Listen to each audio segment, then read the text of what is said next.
নমস্কার বন্ধুরা, কেমন আছো তোমরা? আশা করি সবাই খুব ভালো আছো আর আমিও খুব ভালো আছি। পেটুক বাঙালি ঘরকন্যা চ্যানেলের আরও একটা নতুন ব্লগে তোমাদের সবাইকে স্বাগত জানাই আর সবসময় স্বাগত জানাই হ্যাশট্যাগ আমরা বাঙালির। আজকের যে টপিক সেটা হলো নিজেকে খাপ খাওয়ানো আর শিশুদের খুশি করা, এই রকমই কিছু ব্যাপার ছিল।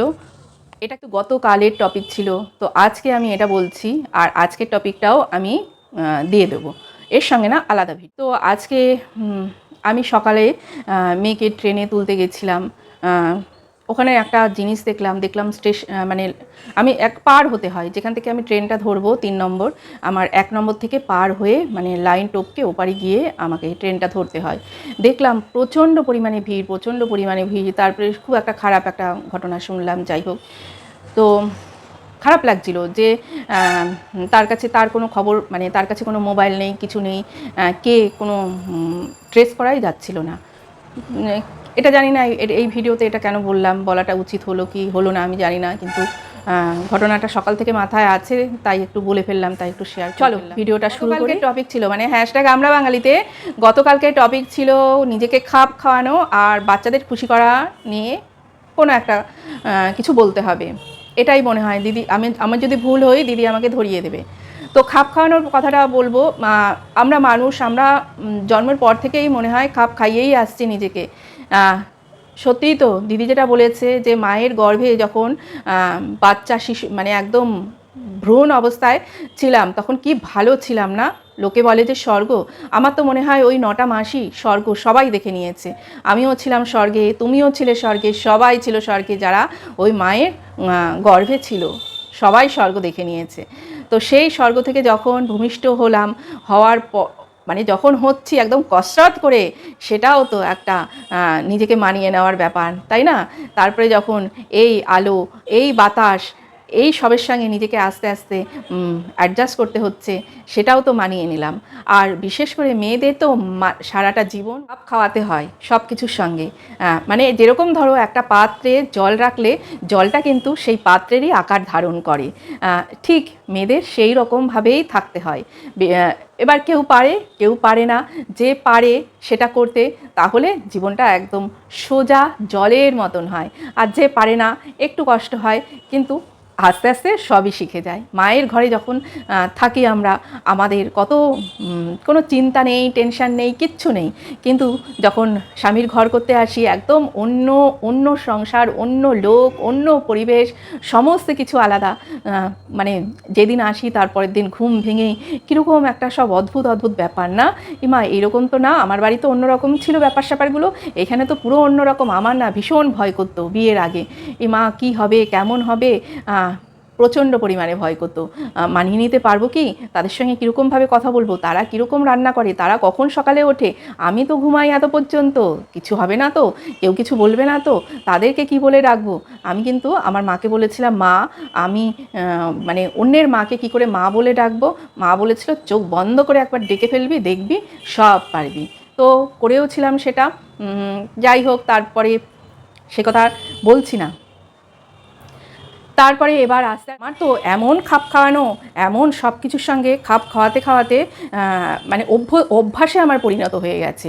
এখন দেখো এখানে আছি, আমার যেখানে লিলুয়ায় ফ্ল্যাট, ওখানে তো আমার সব রকম মানে সুযোগ সুবিধা আছে।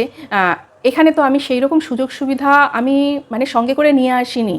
তো আমার তো প্রথমে এখানে একটু অসুবিধাই হয়েছিল, সেই খাট না, সেই বালিশ না, সেই জিনিস না, এখানে ড্রেসিং টেবিল নেই, এখানে ওটা নেই। কিন্তু দেখো এই 1 বছর ধরে আছি, আমি ঠিক খাপ খাইয়েই তো আছি। আমি কেন, সবাই আছি, আমার হাজব্যান্ড আছে, আমার মেয়ের কথা, আমার মেয়ে তো বাড়িতেও নেই, ও তো মেসে থাকে, মেসে তো কত অসুবিধার মধ্যে থাকে, সেখানে 3-4 জনের মধ্যে একসঙ্গে থাকে। মেসের কাকিমাকে খাবার বললে তখন খাবার দেয়, বাড়িতে যেমনি মুখের সামনে খাবারটা আমি হাজির করে দিই, ওখানে তো ও সেটা পায় না, কত অসুবিধার মধ্যে সব কিছু করে। নিজেকে ওখানে নিজের থালাটা মেজে নিতে হয়, নিজেকে ওখানে জলটা ভরে নিতে হয়, নিজেকে ওখানে চায়ের কাপটা মেজে নিতে হয়। এখানে তো ওর এগুলো কিচ্ছু করতে হয়নি, কিন্তু মেসে গিয়ে তো ওগুলো ওকে করতে হচ্ছেই 1টা বছর ধরে। তাহলে সেও তো খাপ খাওয়াচ্ছে। তো আমরা কিন্তু প্রত্যেকেই খাপ খাওয়াতে একদম মানে আমরা পটু। মানে সময় যেরকম আমাদের যেদিকে নেয় আমরা কিন্তু সত্যি মানে একদম খাপ খাইয়ে নিই নিজেকে। অসুবিধা কিন্তু খুব একটা হয় বাচ্চাকে খুশি করার ব্যাপারে। আমার বাচ্চাকে খুশি করার ব্যাপারে যে ছোটোবেলারটা বলি, ছোটোবেলায় ও খুব কালারফুল পেন্সিল, মানে যেই পেন্সিলগুলো ছিল, দেখবে একটা সেই ডার্ক পেন্সিল ছিল যেগুলো এক একটার গায়ের মানে রঙগুলো এক এক রকম ছিল, কোনোটা বেগুনি, কোনোটা নীল, কোনোটা লাল, এই রকম। আর ও ওইগুলো খুব পছন্দ করতো এক একদিন এক একটা রঙের পেন্সিল নেবে বলে বেশি করে ছুলে নিত। আর আমি ওর জন্য করতাম সেই পেন্সিলগুলো লুকিয়ে রাখতাম, কিন্তু ও করতো মাঝে মধ্যে সেখান থেকেও নিয়ে নিত। ওর পেন্সিলের প্রতি এত লোভ ছিল। আর হচ্ছে কালারিং চক আর ওই কালারিং পেন্সিল, ও খুব খুশি হয়ে যেত। তারপরে হচ্ছে এখন যেমনি আমি ওকে, ও যেমনি প্রত্যেক সপ্তাহে আসে, ও যখন যায় আমি ওকে সকালবেলায় ছাড়তে যাই। তো আগের সপ্তাহে অর্ধেক রাস্তা গিয়ে কোনো কারণে আমি আবার চলে এসেছিলাম, আমি যাইনি। তো এই সপ্তাহে আমি একটু আমার চশমাটা ভেঙে গেছে, তার জন্য আমি বলেছিলাম চশমা নিতে যাব, গেছিও। তো ওকে আমি বলেছিলাম যাবি আমার সঙ্গে চশমাটা চুজ করার জন্য? ও বলছে মা আমার না একদম ভাল লাগছে না, আমি আবার কালকে সকালেই আমাকে উঠতে হবে, তো তুমি ছবি পাঠিও, তো বাবার সঙ্গে যাও, তুমি ছবি পাঠিও। ঠিক আছে। আমি আবার একটু ইয়েও হলাম, আমি বললাম হ্যাঁ আমারও তো যেতে হবে তোর সঙ্গে সকালবেলা তোকে ট্রেনে তুলতে। বললো না তোমাকে যেতে হবে না, আমি তো আগের সপ্তাহে নিজেই গেছি, তোমার আর যেতে হবে না। কিন্তু আমি জানি আমি যদি ওইটুকুনি রাস্তা ওর সঙ্গে যাই টোটোয় করে, ওকে আমি ট্রেনে তুলে দেওয়া পর্যন্ত ওর সঙ্গে থাকি, ওর ভালো লাগে। আমি বললাম না আমি যাব। তা আমি ওর সঙ্গে গেলাম, হ্যাঁ আজকে গিয়ে ওকে ট্রেনে তুলে দিয়ে আসলাম। ওর ওইটুকুনি কিন্তু বেশ ভালো লাগে। আমি বুঝি ও যতই আমাকে বলুক যে তোমার পায়ে ব্যথা, তোমার যেতে হবে না সকালবেলা তাড়াহুড়ো করে, তারপরে হচ্ছে বাড়িতে যখন আসে, মেসে সারা সপ্তাহ ভালো মন্দ খেতে পারে না, নিজের পছন্দ মতন যা দেবে তাই খেতে হবে। যখন ওকে এটা ওটা রান্না করে দিই বেশ, তখন সেটাও পছন্দ করে। এগুলো আমি জানি যে ও এগুলো পছন্দ করে। আর আমার হাজব্যান্ড কিন্তু এটা প্রথম থেকেই করে রেখেছিল যে ছেলে মেয়েকে যে কিছু জানাবো না, না সেটা না। সবসময় আমার হাজব্যান্ড বলতো ছেলে মেয়েকে মানে মেয়েকে কিন্তু সব কিছু জানাবে, সব কিছুকে। ওই কারণে আমাদের সংসারের খুঁটিনাটি সমস্ত কিছুটা কিন্তু ও জানে। ওর জন্য মানে কখনো মানে কোনো পরিস্থিতিতে, মানে ধরো মাসের মাঝখানে, ধরো যখন আস্তে আস্তে মাসের মাঝখান হলো, কোনো একটা জিনিসের দরকার হলো, ও কিন্তু তখন চায় না যে আমার এই জিনিসটা লাগবে, কেননা ও জানে ওকে প্রথম থেকেই জানিয়ে এসেছি এইটা। হ্যাঁ, তো ও কিন্তু সেই সময় বলে না, ওকে যখন বলা হয় ও কিন্তু সেটা বোঝে। বা এমন আমার সময় গেছে যখন খুবই ও যখন ওই 9, 10, 11, 12-এ পড়ে, তখন কার সময়টা কিন্তু খুব আমার একটা টাফ টাইম গেছে। তখনও ও কিন্তু কখনো বলেনি যে আমার এই জিনিসটা লাগবে তো লাগবেই, ওইটা বলেনি, কেননা ওকে আমরা সব কিছু আগে থেকে জানিয়ে দিয়েছিলাম, তো মানে জানিয়ে রেখেছিলাম।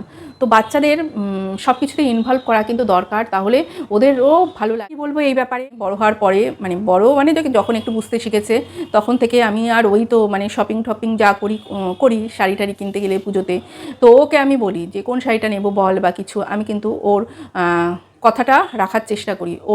ওর পছন্দটা খারাপ না, আমি দেখেছি ওর পছন্দটাও ভালো মিলে যায় আমার সঙ্গে, তো সেই মতন আমি কিনি। আর ওর দেখেছি একটু মানে খাদি শাড়ি বা এই ধরনের শাড়ি ওর পছন্দ, আর ওটা আমারও পছন্দ ওই ধরনের শাড়ি।